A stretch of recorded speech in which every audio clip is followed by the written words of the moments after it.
Isang mapagpalang gabi po sa inyong lahat. Ngayon po, ang pag-uusapan po natin, itong kumakalat po na, o ikinakalat ng isang DDS, ng isang supporters ng mga Duterte, na may nakalap daw siya, narinig niya, hindi niya sinabi na mga sabi-sabi, sabi niya, na ang INC daw, hindi susuportahan ang buong senatorial candidates ng mga Duterte, kundi itong si Marcolita lang.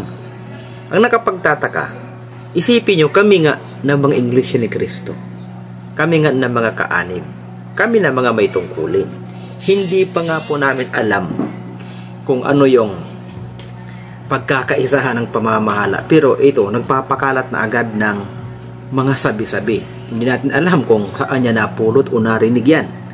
So, para mas maganda, pakinggan po natin kung ano ang gustong sabihin ng vlogger po na ito.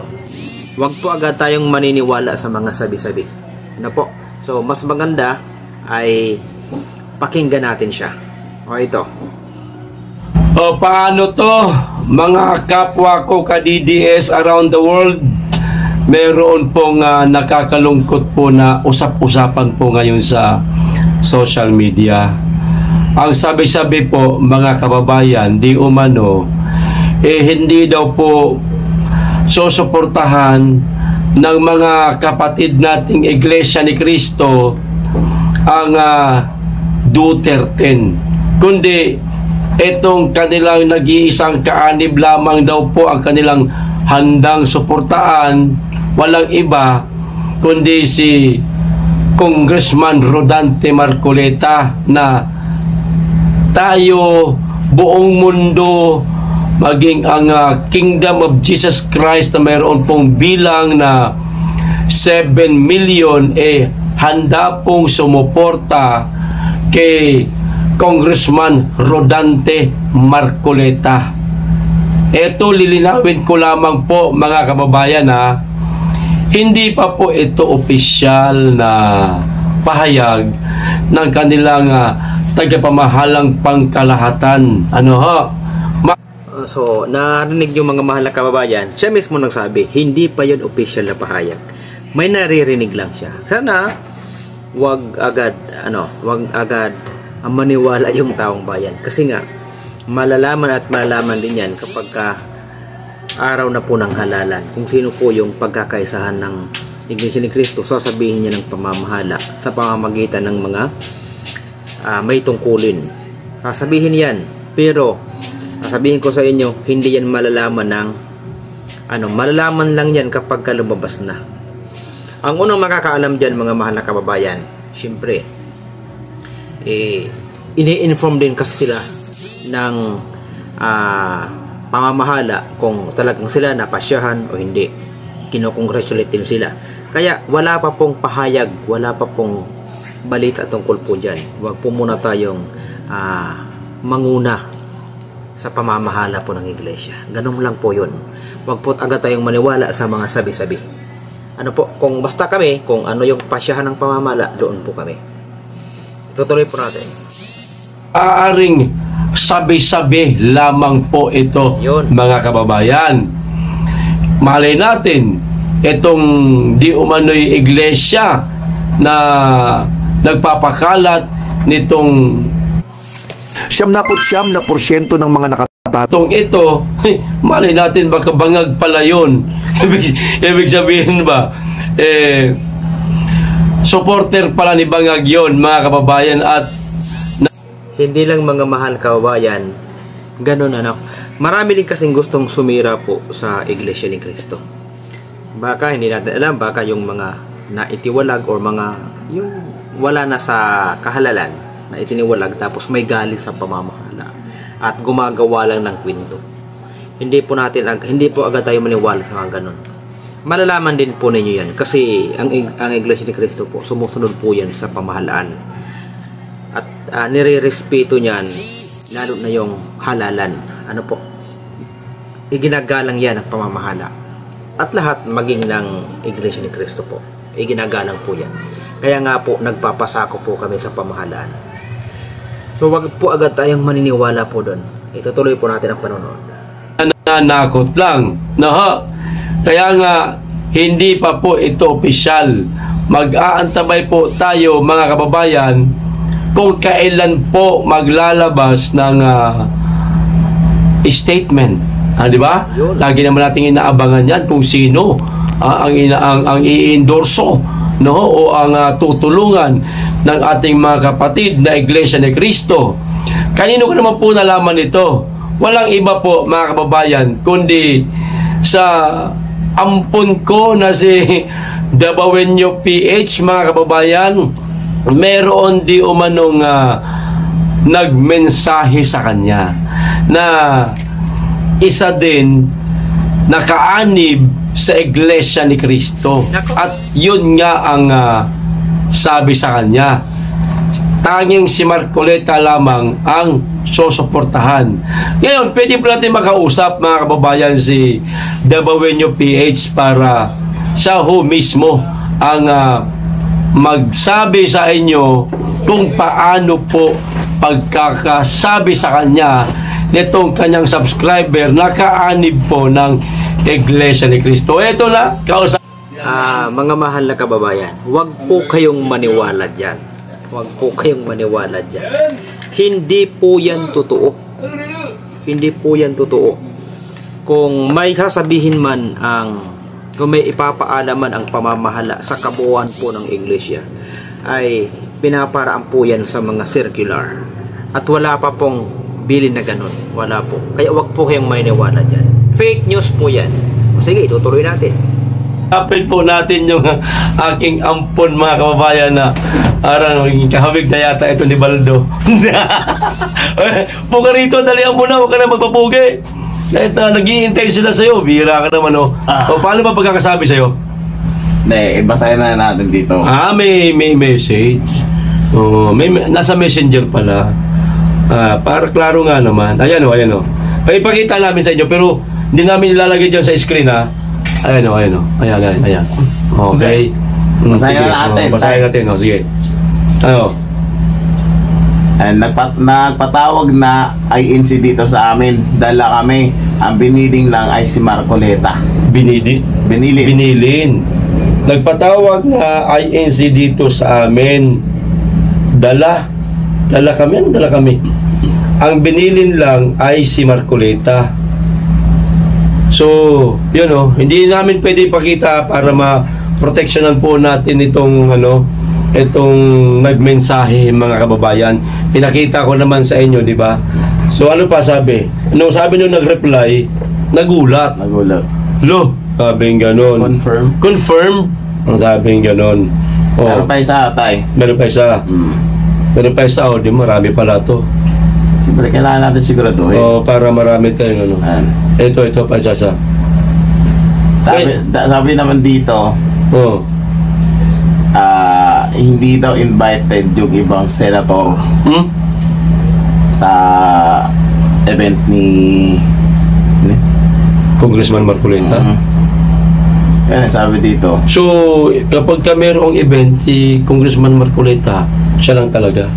Baka lang, no? Hindi pa tayo sigurado dyan. Ito, may mensahe lang naman to galing sa subscriber namin na INC rin. INC rin. Saan ba mayroong event si Marcoleta? Pagkakalang ko yata ngayon sa Philippine Arena hindi ako nagkakamali. Solo lang siya doon? Ewan ko lang. Yung iba lang naman daw hindi invited. Saka yung iba invited? Oo. Pili lang. Tapos may nakalagay pa dito na 4 lang pala sila. Hindi lang pala si Marcoleta tayo. 4 lang pala sila na Mga fans, samahan niyo ako. Mga kababayan, ang masasabi po natin dyan, huwag po agad tayong maniwala. Kasi kahit nga sa online, napakaraming nagpapakilala po na INC. Pero hindi naman. Maraming nagpapakilala na kaanib di umano sila. Tapos ito ang ang pamamahala. Kasi marami talaga ang gustong sumira sa pamamahala at sa kaisahan ng Iglesia ni Cristo. So, wag po agad tayong maniwala doon. Hintayin nyo na lang. Doon kayo makakasiguro kapag lumabas na yung sample ballot na ipamamahagi po ng Iglesia ni Cristo. Doon na po kayo maniwala kapag ka lumabas na. Pero pag wala pa, napakalayo pa eh. Isang linggo pa, Lunes pa eh. Wala pa. Hindi pa po confirm yan. Huwag po agad kayong maniwala dyan. Ano po? Sige, tutuloy natin. Pasok sa INC. Tutulungan ng INC pero hindi pa pinangalanan. So ibig sabihin, ulitin ko lang, maliban kay Marcoleta, meron pang 3. So sumatotal 4 sila na mula sa PDP laban ng mga senatorial candidate ang susuportahan ng mga kapatid nating Iglesia ni Cristo. So yung 6 hindi na. Yun na sa atin. Yun na yung yun ang talagang parang punto eh. Pero wala pang wala pang malinaw na pangalan kung sino talaga. Yan ang aabangan natin sa ng INC. Mga A11 siguro yan. Bago maghalalan, A12 halalan eh. A11 yan, maaaring maglabas na sila ng statement, no? Statement nila. Kung sino susuportahan. Yun talaga. O, kasi sa ngayon, mga kababayan, pa lang yun? Yung message na yun na pinasa po sa kanya na di umano si Marcoleta lang at saka itong 3 na nasa PDP senatorial lineup ang susuportahan. So yung 6 wala na, tablado na, hindi pa ako confirm yun. Correct. Huwag po tayong mawala ng pag-asa, mga kababayan. Salamat. Pag din po tayong sasama loob, mga kababayan. Kasi hindi pa naman po ito Kumpirmado. Hindi pa opisyal na pahayag ng INC. Sabi-sabi pa nga lang eh. Opo. No, usap-usapan pa lang ito sa social media. Ngayon, mga kababayan, halimbawa, magkatotoo man itong mga sabi-sabi na ito na 4 lang sa senatorial lineup ang tutulungan ng mga kapatid nating Iglesia ni Cristo, wala ho tayong magagawa dyan, mga kababayan. Tama. Yan po kasi ayon po sa pangunguna o pasya ng kanilang tagapamahalang pangkalahatan. Karapatan po nila yan, mga kababayan. Oh.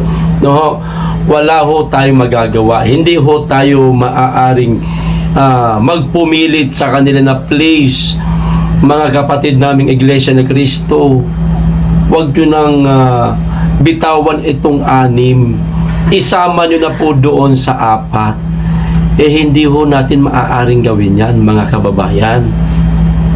Kung ano po ang napagpasyahan ng kanilang tagapamahalang pangkalahatan, yun din po ang susundin, maaari, no? Talaga. Ng kanilang mga kaanib, mga kababayan. Ito lang sasabihin natin, hindi lang yan maaari, yun talaga ang susundin. Kung sino yung napagpasyahan dyan, swerte sila. At yung hindi naman napasyahan, bitter luck next time na lang.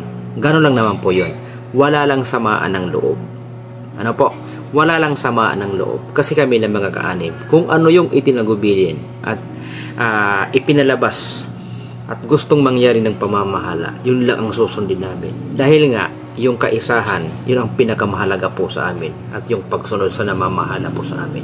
Nevertheless, wala na po yan. Wala po kami dyan sa mga kung sino ang manalo o kung sino ang matalo. Ano po? Kahit sa si Marcoleta, pag natalo yan, walang problema doon. Bakit? Kalooban nyo ng, di ba, may kapal. What magagawa tayo dyan? So, ang mahalaga, ang mahalaga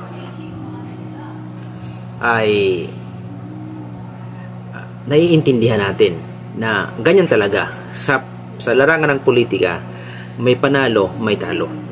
Pero kami, matalo man o manalo ang dadalhin ng Iglesia ni Cristo, panalo pa rin kami. Bakit? Dahil naisagawa namin yung kaisahan na yun ang pinakamahalaga. So, kahit sino pa ang tumakbo dyan, kahit yung kaisahan po ng yung papasya ng pamamahala, matalo, wala po kaming dyan, panalo pa rin kami. Bakit? Wala naman kaming inaano dyan sa mga politika na yan. Ang mahalaga sa amin, nakipagkaisa kami sa pamahalaan, nang bumoto kami, hindi nasirang kaisahan, at nasunod namin ang pamamahala. Hanggang doon lang. So, mga kababayan, hindi pa yan official na napahayag ng INC. Hihintayin natin yung pinaka-final.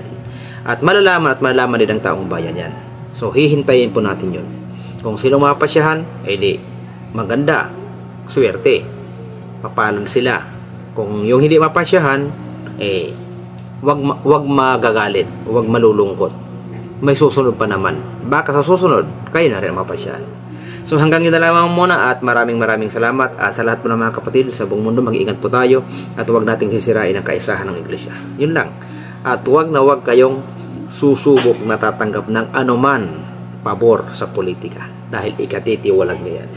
So hanggang dito lang muna at maraming salamat. God bless.